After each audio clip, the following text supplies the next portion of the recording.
Bambiz presents Elder Law Growth, the podcast that helps elder law and estate planning attorneys attract clients without wasting time or money. I'm your host, Jim Blake. Let's dive in. Welcome to Elder Law Growth, where we explore the tools and strategies to help estate planning and elder law attorneys grow their practices. Today, we're talking about one of the biggest time wasters in your law firm, inefficient intake processes and how to fix them. Before we dive in, I'm thrilled to announce that Wouter, the founder of Decision Vault, will be joining us at the Estate Planning and Elder Law Marketing Summit on March 6th and 7th in Orlando. And he'll be sharing a lot of insights about streamlining your practice. Tickets are still available at estateandelderlawsummit.com, but I'm joined today by Wouter. He's going to talk to us a little bit about the intake process and helping us understand how to turn that chaos into clarity. So that'll be awesome to talk about. Welcome to the podcast, Wouter. Yeah, thank you.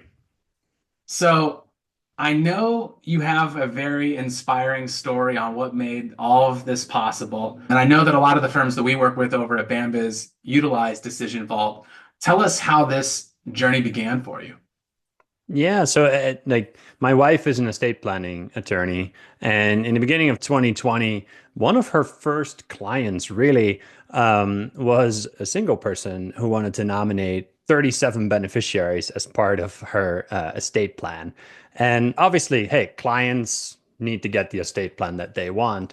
But in this particular case, it kind of exposed some of the inefficiencies of gathering info from clients and then getting that into the tools where like you would draft, right? So she uses Wealth Counsel, and I helped her some with this case and like entering the names of all the people on this matter into Wealth Counsel from meeting notes, from this fillable PDF she had the client fill in, from emails back and forth. And what it turned into was this giant administrative headache that kind of made us ask the question, hey, if the client is like typing this into a fillable PDF, is there some way, if they're already typing, that we can put a form in front of them and then have that data just flow right on through? That became a little bit of a COVID project for me to like see like, how can we solve this? So I tried it with the usual suspects, Clio, Practice Panther, like some of these practice management tools. And what I found was that while pretty much all the tools across the board in estate planning have intake forms and some have integrations, the real limitation was on the intake forms. Typically, the intake forms are not smart enough to really gather more than a handful of contacts. So the fact that like some of these tools integrate doesn't really do anything for you, because if you cannot gather the info to begin with, then syncing them over doesn't work, right? So that's kind of where the idea started forming, or like the experimentation started from, hey, let's see if we can gather this in a smarter way and kind of single out that intake experience and have a smarter form so that it can then integrate into, well, Wealth Counsel or like Clio or like all these other tools, right? So that's really where the idea kind of started. Yeah, and I think that when you're saying like a smarter way, and I kind of understand how this works, so I want the listener to understand that as well. The smarter way that you've designed, I think, is just by providing an option that's easy for like the end user, right? The potential client to fill out on their own. Can you dig into that a little bit more? Yeah, there's lots of automations you can build around your firm, and case management tools really help a lot with that. So like we can do scheduler, and we can do e-signature, and we can do like files and sending emails. But all of those need the info of the client.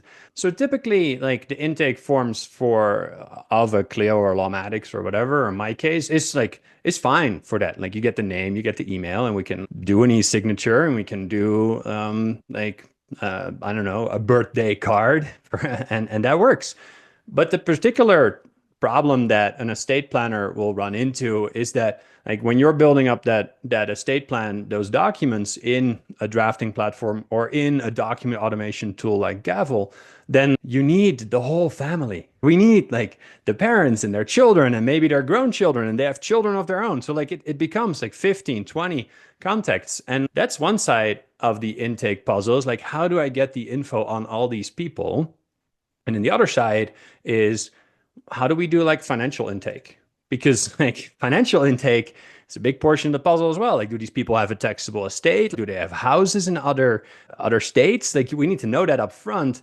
And like, how do you do that other than if you're building a form in one of these case management tools? It just ends up being like free text. So it just generates. It's a specific problem that the estate planners run into. Of there's a lot of data to gather, and then if we do that in sort of text-based way, then it ends up being a lot of copy pasting for the staff. So that's what sort of the smarter piece to this is, that we gather the data in such a way that we can push it through like a number of different integrations. And I think that it all comes down to the same thing we talk a lot about marketing with these law firms, is that it's just a time saver. So maybe you can talk a little bit more about like how much time does it actually save you? What type of person needs to be the one managing this process? Like how many people need to manage this process? I mean, what does the workflow look like before and after for the law firm? And how much time are they saving because of this? Because I think that's key. Yeah, I still need to do a little bit more of sort of the scientific way of doing a measurement. It's always a little hard to catch someone like, hey, can we like measure, like, you're a prospect, but like don't change it yet. Let's measure it for a couple of weeks and then implement it and see. But like anecdotally, from what firms have told me, it's about an hour to two per matter of not having to retype things, having like that asset intake, like, hey, we can just get that data out in a nice looking Excel sheet. This is not just all about like, oh yeah, that decision fault being like the one end all be all. I mean, you can get pretty far with Lawmatics. I think that's sort of the strongest intake there is outside of like, we take it to kind of like a whole other level. There's one law firm that came to me at the Wealth Council Symposium, and they're doing about 25 matters a month. And they said that they freed up an entire paralegal's time to do more useful things than copy pasting information around. There's one thing about like, oh, it'll save some time. It'll definitely save some time and like be nicer for the client to work through, because that's the flip side of this, right? Like if you're a client, if you're a prospect and your estate planning attorney sends you this fillable PDF and you open it and there's 17 pages in there, you feel this like shrug of like, oh no. And most of that is the financial intake, right? Because there's like, I don't know, 10 pages of that, of half the categories don't apply to this particular person. But like that, it's nicer on the client to do intake online. And then it's nicer on the firm if some of these tools can talk to one another. And I think, yeah, let's dig a little bit more into that too. So, I mean, because some attorneys, yeah, they send out like a fillable PDF, right? Like, and it has all the questions on there, and the client gets this PDF, and they don't know, this is overwhelming, especially for an older crowd, right? That maybe not even familiar with how to do PDFs. So within what you're sending out, it's going to be smart too, right? Like if they answer a certain question, it won't show them other questions that would not apply, I'm assuming, right? And I'm assuming that the age of the person that's filling this out is going to be able to understand. It's going to be more intuitive than the other solutions that maybe are a little bit more confusing. Maybe you could talk a little bit more about that, because I think that, yeah, the client experience is something that the firm needs to be thinking about when they're choosing. Yeah, 100%, right? So the analogy that we make, and that's not just for Decision Vault, that's also if you use one of these other online forms, the client goes from ordering some food on like an app, and then ordering an Uber on an app, and then looking up their bank info on an app, and then the estate planner sends a fillable PDF, right? So like, yeah, that's not really with the times anymore. So it needs to be something online that kind of makes it a more digital practice. So yes, that is kind of a little bit expected. Now, I don't like, it's not necessarily that sort of the somewhat more developed in age will not like online forms. We hear quite frequently feedback of like, oh, my like 7-year-old client, my 80-year-old client, they were fine to fill it in. Obviously, there's some folks who will not be able to use a computer, but then maybe one of their children can help with it. So there's ways to kind of account for that. But like across the board, a question we often get is, but will my client fill it in? And that kind of gets flipped on its head. Where like, hey, unprompted, your client will tell you how happy they were with like the intake experience that you provided for them, right? So yeah, that's how it goes. Yeah, no, I think that the more senior population would like something like that, because like you said, I mean, they are using apps now. Typically, I mean, like when we see they're doing their marketing, they're filling out stuff on mobile devices, So they're not on PC, they're on iPad, they're on iPhone, they're on Android devices. And so to have something on there that like makes sense without, being a fillable PDF or something where like it's not even going to fit into that little device, it's not going to make, too much sense. And it'll be on the platform that they're using the most. So I think that that would be something that would be, really relatable to the more senior population. They're going to like that because it'll be on a platform that they're familiar with. So that's really cool. Now you mentioned like working with other solutions, so that would be something that I would think about too. Like we have firms that are using companies like Lawmatics and Wealth Counsel and Interactive Legal and some things like that. And in fact, they'll actually be some of those companies will actually be at our estate planning and elder law marketing summit as well, as sponsors. So maybe you would can speak into how does Decision Vault work with those programs instead of work against. Yeah, so it's the hardest thing to sort of summarize, right? So like I was having this conversation with my team the other day. It's like when I'm at a conference, usually when I'd speak to people, it's like, hey, which case management tool do you use? Okay, like Clio or something, like Lawmatics, Practice Panther, maybe none, right? Like maybe we just like I don't know, track things in an Excel sheet. And then, hey, which document automation or drafting tool? Like, how do you draft your documents? That's sort of the flip side. And then we can kind of tailor, like, okay, this is how it clicks in. But like across the board, sort of like the general way that like Decision Vault works with these tools is like we kind of single out the full data intake from the client of like who's in your family, what are your assets, answer these other questions, let's upload some files.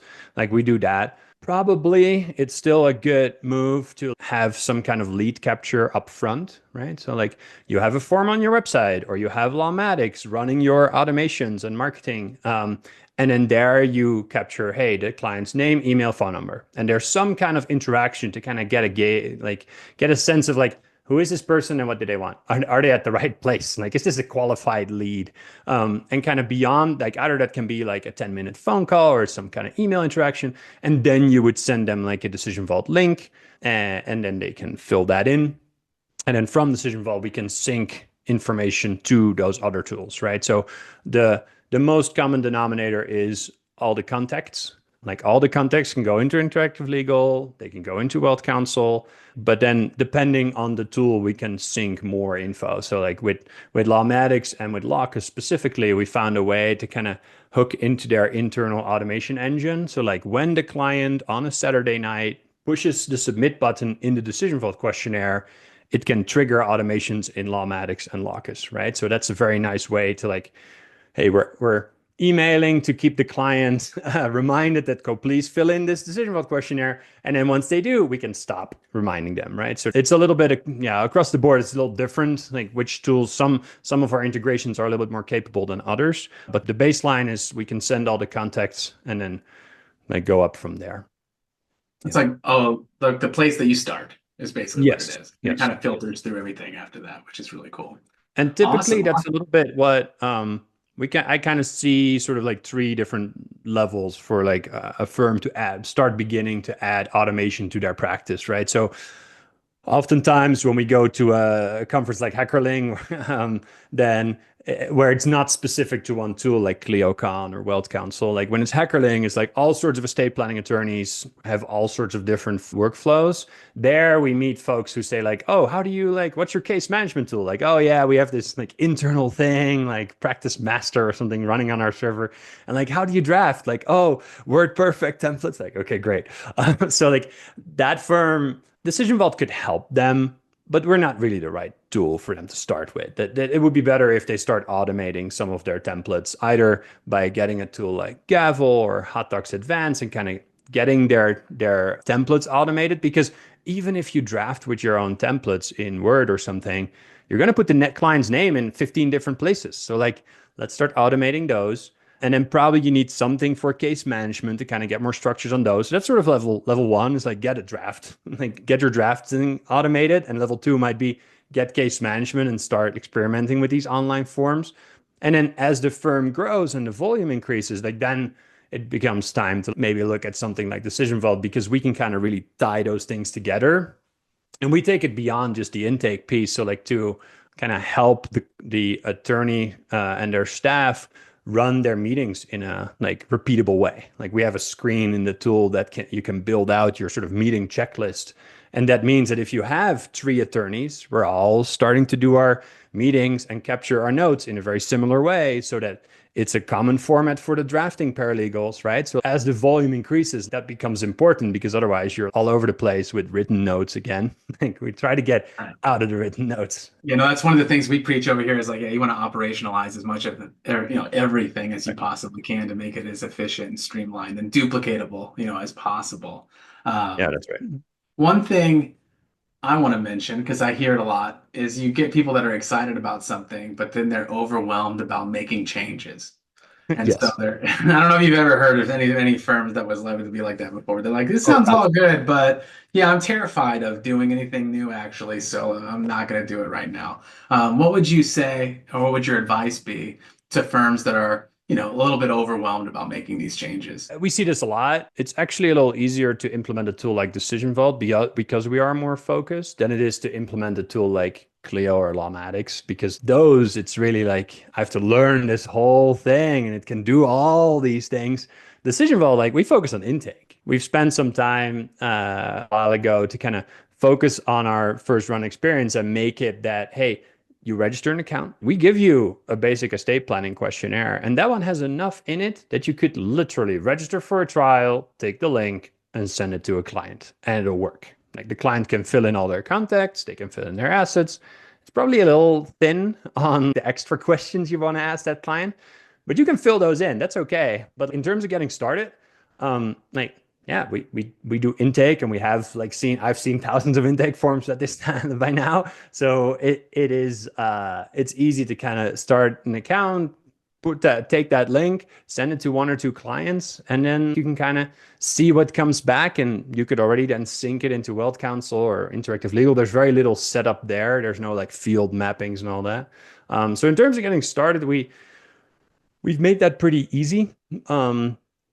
And it is like just by nature of what the software does, we are lucky that it is a little bit more focused, so we can be more focused than like, yeah, if you onboard on Lawmatics is a lot harder, or the people building stuff on Action Step, like they usually come with how hard is it to onboard? It's okay, it's not as painful as Action Step.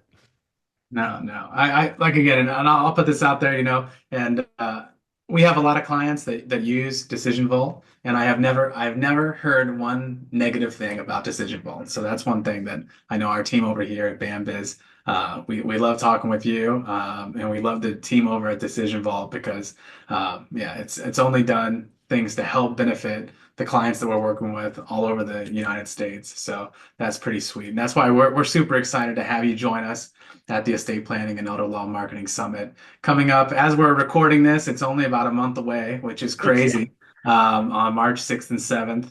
If you don't have your ticket, make sure you're getting those tickets. That's at estateandelderlawsummit.com. There's still a few of those left. In the meantime, Wouter, how can people learn more about you, Decision Vault, if they want to learn more or get more information? Yeah, so decisionvault.com. So the word decision and the word vault put together. Decisionvault.com/demo. We have like a kind of an on-demand demo where you can pick which tools you use, and it shows you a filtered list of a couple quick videos to demonstrate how it works.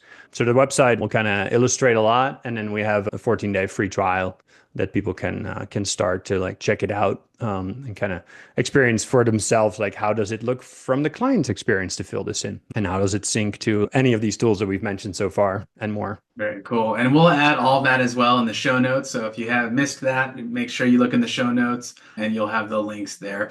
Anything else you want to add before we sign off for today? No, nothing to add. Just see you in Orlando. Sounds good. Well, thanks again for joining us.